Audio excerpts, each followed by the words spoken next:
our project optimizes a new SciRide game day route. This presentation was created by Ellie, Christian, Jonah, and me, Izzy. One of the biggest problems in the city of Ames is the amount of traffic. The traffic is most heavy during home football games.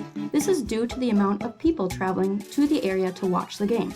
This causes the road to be congested with traffic from people both attending and leaving the game.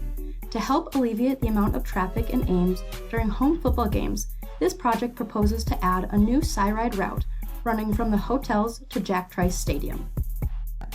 As can be seen in this photo, the route will start here and go west on South 16th Street until it reaches University.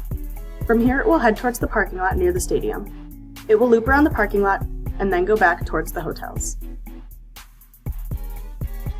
Data needed for our program includes the number of people riding each hour, which can be seen in this chart. Our data is based on a 12 o'clock game. It was estimated that the game will end at 3 p.m. and approximately 2,000 people will travel to and from the stadium.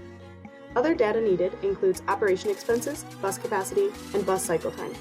Each bus has a capacity of 72 people, and one cycle is 30 minutes. Therefore, each bus can transport 144 people per hour. The first thing we defined when writing our program was the variables. Our variables include D1, which represents experienced drivers, D2, which represents inexperienced drivers, and B, which represents the amount of buses being used. The objective of this program is to minimize the cost of operating the game day route based on the number of people riding during each hour. The constraints that were taken into account when writing this program were the number of buses, which cannot exceed 9, the bus capacity, which could not exceed 72, and the number of drivers being used. We also took into account the cost to operate each bus. For example, if 500 people were being transported, constraint 1 represents that the amount of buses being used must have a capacity of 500 or greater. The second constraint represents that the amount of buses cannot exceed 9, and the third constraint represents that the amount of experienced and inexperienced drivers must equal the amount of buses being used.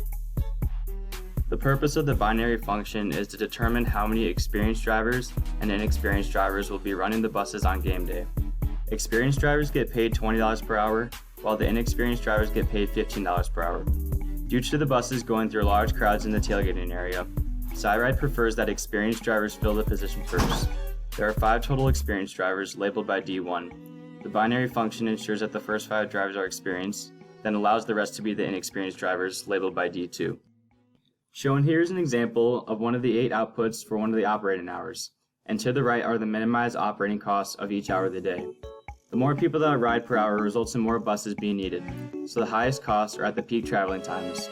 The total cost for this route to be under operation for the whole day comes out to be $5,415.